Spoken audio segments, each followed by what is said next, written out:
ಮೃತ ರೇಣುಕಾಸ್ವಾಮಿ ಅವರ ತಾಯಿ ರತ್ನಪ್ರಭಾ ಅಂತ ಅಂದ್ಬಿಟ್ಟು ನಿನ್ನೆ ಅಷ್ಟೇ ಅವರು ಬೆಂಗಳೂರಿಗೆ ಬಂದಿದ್ದರು, ಬಾಡಿಯನ್ನು ತಗೊಂಡು ಚಿತ್ರದುರ್ಗಕ್ಕೆ ಹೋದರು. ಸೊ ಅವ್ರನ್ನ ಮಾತನಾಡಿಸ್ತೀನಿ. ಅಮ್ಮ, ನನ್ನ ಧ್ವನಿ ತಮಗೆ ಕೇಳಿಸ್ತಾ ಇದೆ ಅಂತ ನಾನು ಭಾವಿಸ್ತೀನಿ. I am so sorry. ಈ ಟೈಮಲ್ಲಿ ನಿಮ್ಮನ್ನು ನಾನು ಕೂರಿಸ್ಕೊಂಡು ಮಾತನಾಡಿಸ್ತಕ್ಕಂಥದ್ದು ತಪ್ಪೇ. ಯಾಕೆಂತಂದರೆ ನಿಮ್ಮ ದುಃಖ, ನಿಮ್ಮ ನೋವಿನಲ್ಲಿ ನೀವಿದ್ದೀರಾ. ಆದರೂ ಕೂಡ ಈಗ ದಫನ್ನೆಲ್ಲ ಮಾಡಾಯ್ತಾ ಹೇಗೆ ಅಮ್ಮ? ಆಯಿತು ಸರ್. ನೆನ್ನೆ ಸಾಯಂಕಾಲ ರಾತ್ರಿ ಆಯಿತು ಸರ್, 10 ಗಂಟೆಗೆ. 10 ಗಂಟೆ ಅಷ್ಟೊತ್ತಿಗೆ ಮಾಡಿದ್ರಾ? ಏನಲ್ಲಿ ಲೋಕಲ್ ಪೊಲೀಸರೆಲ್ಲ ಬಂದಿದ್ರಾ? ಹೌದು ಸರ್, ಬಾಡಿಗೆ ಬಂದಿದ್ರು ಸರ್. ಅಲ್ಲಿ ಬಾಡಿ ಕೊಟ್ಟಿದ್ದು ಸ್ವಲ್ಪ ಲೇಟ್ ಆಯಿತು ಸರ್. ಅಲ್ಲಿ ಇನ್ನೊಂದು 5 ಜನ ಯಾರೋ ಇದನ್ನ ಸಿಗ್ನೇಚರ್ ಮಾಡಬೇಕಾಗಿತ್ತು. ಅವರು 2 ಸಿಕ್ಕಿದ್ರು, ಇನ್ನು 3 ಜನ ಸಿಗಬೇಕಾಗಿತ್ತು. ಅವ್ರು ಸಿಗಲಿಲ್ಲ. ಓಕೆ. ಆಮೇಲೆ ಬಂದಮೇಲೆ ಸೈನ್ ಮಾಡಿ ಮತ್ತೆ ಬಾಡಿ ಪೋಸ್ಟ್ ಮಾರ್ಟಮ್ ಮಾಡಿ ನಮಗೆ ಕೊಟ್ಟಾಗೆ 4:15 ಗಂಟೆ ಆಯಿತು ಸರ್. ಈಗ ನಿಮ್ಮ ಮಗನನ್ನ ಹೊತ್ತಿಗೆ ರಾತ್ರಿ 10 ಗಂಟೆ. ಅಮ್ಮ, ನಿಮ್ಮ ಮಗನನ್ನ ನೀವು ಕೊನೆಯದಾಗಿ ನೋಡಿದ್ದು ಯಾವಾಗ ಹೇಳಿ? ಶನಿವಾರ ಅಂತ ಅನ್ಸುತ್ತಲ್ವಾ? ಹೌದು ಸರ್, ಶನಿವಾರ 8ನೇ ತಾರೀಕು ಬೆಳಗ್ಗೆನೆ ನೋಡಿದ್ದು ಸರ್ ನಾವು. ಅಮ್ಮ, ಅವತ್ತು ಏನೇನಾಯ್ತು ಆ ದಿನ ಲಾಸ್ಟ್ ನೀವು ಮಗನನ್ನ ನೋಡಿದ್ರಲ್ಲ, ಅವತ್ತು ನಿಮ್ಮ ಜೊತೆಗೆ ಮಗನ ಮಾತು ಏನಾಗಿತ್ತು, ಇಡೀ ದಿನ ಏನಾಯ್ತು ಅಂತ ಹೇಳ್ಬೋದಾ? ಹೇಳ್ತೀನಿ. ನಮಸ್ತೆ ಮೇಡಮ್. ಹೇಳಿ. ಏನಿಲ್ಲ, ಶನಿವಾರ ಬೆಳಗ್ಗೆ ಆತ ಮಾಮೂಲಿ ಡ್ಯೂಟಿಗೆ ಹೋಗಂಗೆ ಹೋಗಿದ್ದಾನೆ. 9:30ಗೆ ಆತ ಡ್ಯೂಟಿಗೆ ಹೋದ. ಅಲ್ಲಿಂದ ಆತ ಹೋಗಿ ಸ್ವಲ್ಪ ಹೊತ್ತಿನ ಮೇಲೆ ನನಗೆ ಫೋನ್ ಮಾಡ್ದ. ಮಧ್ಯಾಹ್ನ ಊಟಕ್ಕೆ ಹೊರಗಡೆ ಹೋಗ್ತಾ ಇದ್ದೀನಿ, 4 ಜನ ಫ್ರೆಂಡ್ಸ್ ಇದ್ದಾರೆ ಅಂತ ಹೇಳ್ದ.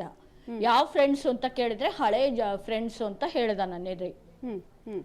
ಆಮೇಲೆ ಆಯ್ತಪ್ಪ ಹೋಗ್ಬಾ, ಎಷ್ಟೊತ್ತಿಗೆ ಬರ್ತೀಯ ಅಂದೆ. 7 ಗಂಟೆಗೆ ಬರ್ತೀನಿ ಅಂತ ಹೇಳ್ದ. ಆಮೇಲೆ ನಾನು 7 ಗಂಟೆ ಆಯ್ತು ಬರ್ಲಿಲ್ವಲ್ಲ, 7:15 ಅಷ್ಟೊತ್ತಿಗೆ ನಾನು ಫೋನ್ ಮಾಡಿದೆ. ಮಾಡಿದಾಗ ಅವನು ಇಲ್ಲ, ಫೋನ್ ಸ್ವಿಚ್ ಆಫ್ ಬಂದ್ಬಿಡ್ತು. ಅವಾಗಿಂದನೂ ಆತ ನಮಗೆ ಕನೆಕ್ಟಿಗೆ ಸಿಗ್ಲಿಲ್ಲ ಮೇಡಮ್.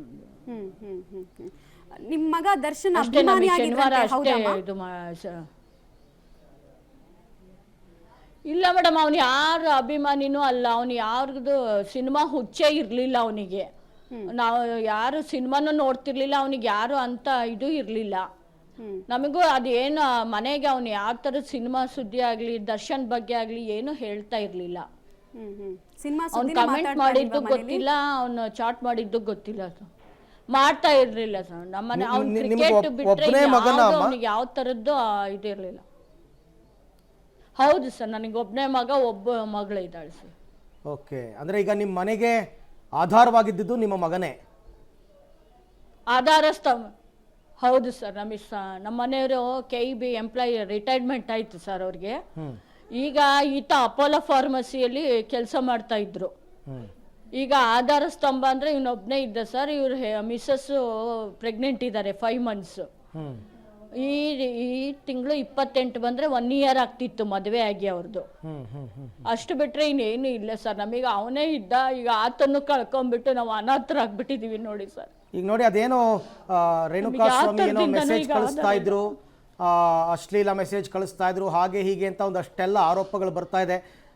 ನನ್ನ ಪ್ರಕಾರ ನಿಮ್ಗೆ ಇವೆಲ್ಲ ಗೊತ್ತಿರ್ಲಿಕ್ಕಿಲ್ಲ. ಬಟ್ ಏನಾದರೂ ನಿಮ್ಗೆ ಅದ್ರ ಬಗ್ಗೆ ವಿಚಾರ ಗೊತ್ತಿತ್ತಾ ಹೇಗೆ ಅಂತಮ್ಮ?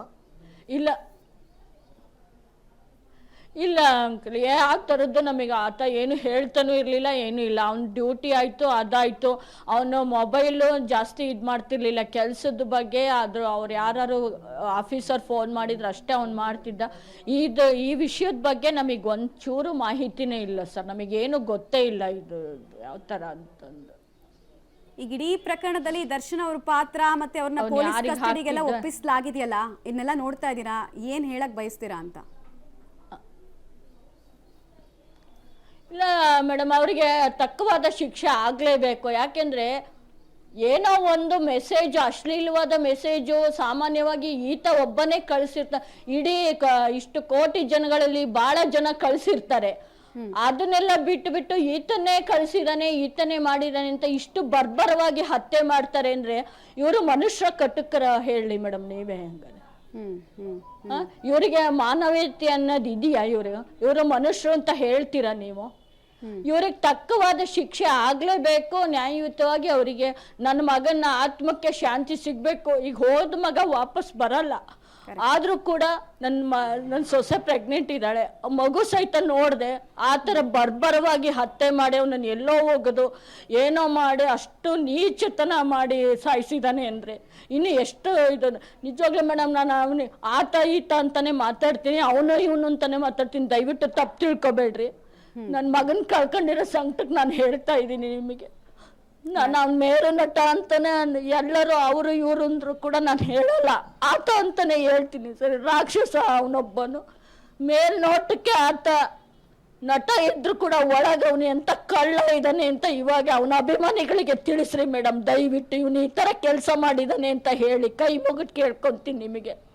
ನನ್ನ ಮಗನೇ ಆತ್ಮಕ್ಕೆ ಶಾಂತಿ ಕೊಡ್ರಿ. ನನ್ನ ಸೊಸೆ ಏನು ಮಾಡ್ಬೇಕು ಹೇಳಿ ಸರ್. ಇವಾಗ ನನಗೆ ಅದೇ ಯೋಚನೆ ಆಗಿದ್ದು, ನಾನು ಇವ್ರು ಯಾರ ಬಗ್ಗೆನೂ ಯೋಚನೆ ಮಾಡ್ತಾ ಇಲ್ಲ. ನನ್ನ ಯೋಚನೆ ಇರ್ತಕ್ಕಂಥದ್ದೇ ನಿಮ್ಮ ಸೊಸೆ ಮತ್ತು ಆಕೆಯ ಹೊಟ್ಟೆನಲ್ಲಿ ಇರ್ತಕ್ಕಂಥ ಮಗು, ಅವರ ಭವಿಷ್ಯ. ನನಗೆ ನಿನ್ನೆಯಿಂದ ಇದೇ ಯೋಚನೆ ಆಗಿದೆ, ಪಾಪ ಅವ್ರ ಮುಂದೆ ಏನು ಅಂತಂದ್ಬಿಟ್ಟು. ಹೌದು ಸರ್, ನಮ್ಮ KEB ಎಂಪ್ಲಾಯ್ ಆಫೀಸ್ ಅವರು ರಿಟೈರ್ಡ್ ಆಗಿದ್ದಾರೆ. ಇದ್ದಿದ್ದೊಬ್ಬ ಆಧಾರ ಸ್ತಂಭ, ಅವನ ಪಾಡಿಗೆ ಅವ್ನು ದುಡಿಮೆ ಮಾಡ್ಕೊತಿದ್ದ, ಹೋಗ್ತಿದ್ದ ಬರ್ತಿದ್ದ ಸರ್. ಅವ್ನು ಯಾರ ಸಹವಾಸಕ್ಕೂ ಹೋಗ್ತಿರ್ಲಿಲ್ಲ. ಈಗ ಮಗು ಗತಿ ಏನು ಸರ್? ಮಗುನು ಕೂಡ ಕಣ್ಣು ಪ್ರಪಂಚ ನೋಡೋದ್ರೊಳಗೆ ಆತನ ಸಾಯಿಸ್ಬಿಟ್ರಲ್ಲ ಸರ್. ಇವರೊಬ್ರು ಮನುಷ್ಯರು ಅಂತ ಹೇಳ್ತಾರ ಸರ್ ಇವರಿಗೆ? ಅಂಕಲ್ ನಿಮಗೆಲ್ಲ ಗೊತ್ತಿದೆ, ಯಾರ್ಯಾರು ಹೆಂಗೆ ಅಂತ ಗೊತ್ತಿರುತ್ತೆ ಸರ್. ದಯವಿಟ್ಟು ನನಗೆ ಅವ್ರಿಗೆ ಶಿಕ್ಷೆ ಕೊಡಿಸಿ ನ್ಯಾಯಯುತವಾಗಿ ನಮಗೊಂದು ಮನಸ್ಸಿಗೆ ಆತ್ಮಕ್ಕೆ ಶಾಂತಿ ಸಿಗಂಗೆ ಮಾಡಿ ಸರ್. ಅವರಿಗೆ ಅಂತಿಂತ ಘೋರ ಶಿಕ್ಷೆನೆ ಕೊಡಿಸ್ರಿ ಸರ್ ದಯವಿಟ್ಟು. ಕೈ ಮುಗಿದು ಕೇಳ್ಕೊಂತೀನಿ ನಿಮಗೆ. ಕಳ್ಕೊಂಡಿರೋರಿಗೆ ಮಗನೇ ಇಲ್ಲ ಅಂದ್ಮೇಲೆ ಏನ್ ಮಾಡ್ಬೇಕು? ನಿಜ ನಿಜ. ಈಗ ನಿಮ್ ಸೊಸೆ ಪರಿಸ್ಥಿತಿ ಹೇಗಿದೆ ಅಮ್ಮ? ನಾವ್ ನಿಮ್ಮನ್ನು ನೋಡ್ತಾ ಇದೀವಿ, ಸೊಸೆಯನ್ನು ನೋಡ್ತಾ ಇದೀವಿ, ಬಹಳ ಅವರು ಕೂಡ ಡಿಸ್ಟರ್ಬ್ ಆಗಿದ್ದಾರೆ. ಬಟ್ ಈ ಟೈಮ್ನಲ್ಲಿ ಅವ್ರ ಸಿಚುವೇಶನ್ ತುಂಬಾ ಸೆನ್ಸಿಟಿವ್ ಇರುತ್ತೆ. ಸೊ ಅವ್ರು ಹೇಗಿದ್ದಾರೆ, ಏನ್ ಹೇಳ್ತಾ ಇದ್ದಾರೆ ಪದೇ ಪದೇ ಅವರು ಅಂತ?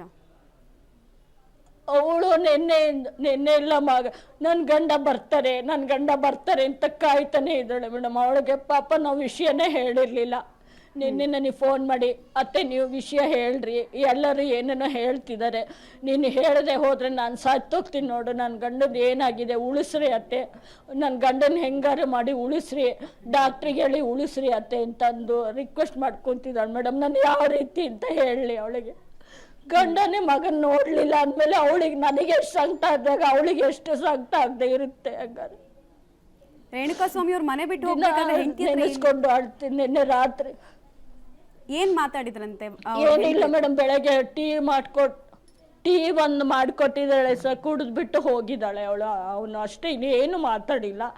ಅವಳಿಗೆ ಫೋನ್ ಮಾಡಿದ್ದಾನೆ ನಾನು ಮಧ್ಯಾಹ್ನ ಊಟಕ್ಕೆ ಬರಲ್ಲ ಅಂತ, ಬಟ್ ಅವಳು ಕಾಲು ಎತ್ತಿಲ್ಲ.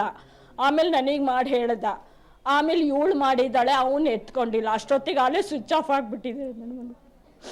ನನ್ನ ಗಂಡ ಫೋನ್ ಮಾಡಿದ್ದಾರೆ, ಏನಕ್ಕೆ ಮಾಡಿದಾರೆ ಗೊತ್ತಿಲ್ಲ ಅಂತ ಫೋನ್ ಮಾಡಿದ್ದಾಳೆ. ಅಷ್ಟೊತ್ತಿಗೆ ಅಲ್ಲೇ switch off ಮಾಡ್ಕೊಂಡ್ಬಿಟ್ಟಿದ್ರು.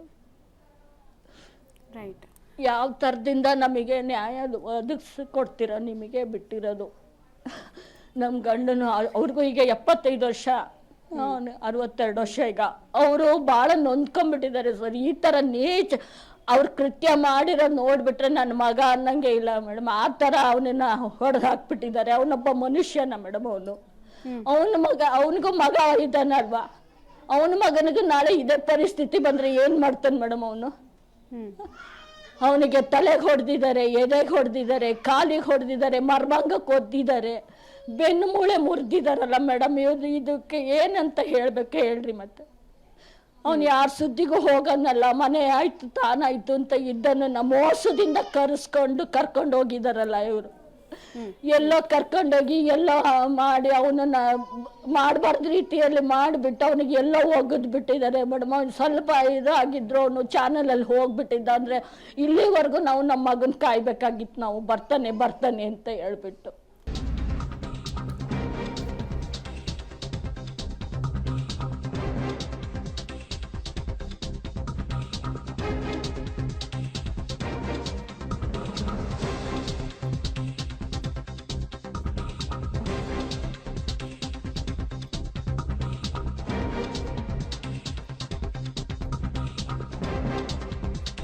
Public TV ಲೈವ್ನಲ್ಲಿ Renukaswamy ತಾಯಿ ಕಣ್ಣೀರಿಟ್ಟಿದ್ದಾರೆ. ನಮ್ಮ ಶಾಪ ದರ್ಶನಕ್ಕೆ ತಟ್ಟುತ್ತೆ. ಆತ ಮನುಷ್ಯನೇ ಅಲ್ಲ, ಆತ ರಾಕ್ಷಸ. ಮಗನನ್ನು ಕಳೆದುಕೊಂಡಂತಹ ತಾಯಿಯ ಮಾತುಗಳು. ಕುಟುಂಬದ ಆಧಾರ ಸ್ತಂಭವನ್ನೇ ಕೊಲೆ ಮಾಡಿದ್ದಾನೆ. ಶಿಕ್ಷೆಯಾದ್ರಷ್ಟೇ ಮಗನ ಆತ್ಮಕ್ಕೆ ಶಾಂತಿ ಸಿಗುತ್ತೆ ಅಂತೆಲ್ಲ ಪಾಪ ತಮ್ಮ ನೋವು ದುಃಖವನ್ನು ತೋಡ್ಕೊಂಡಿದ್ದಾರೆ. ಗುರುತೇ ಸಿಗದ ಹಾಗೆ ಮಗನನ್ನು ಪಾಪಿಗಳು ಕೊಂದಿದ್ದಾರೆ. ಮೈಯೆಲ್ಲ ಗಾಯಗಳಾಗಿದೆ, ಯಾಕೆಂದರೆ ನೆನ್ನೆ ನೋಡಿದ್ರು ಅವರು ಬಾಡಿಯನ್ನು. ಸೊ ಹಾಗಾಗಿ ಈ ರೀತಿ ಕಣ್ಣೀರು ಇಡ್ತಾ ಇದ್ದಾರೆ.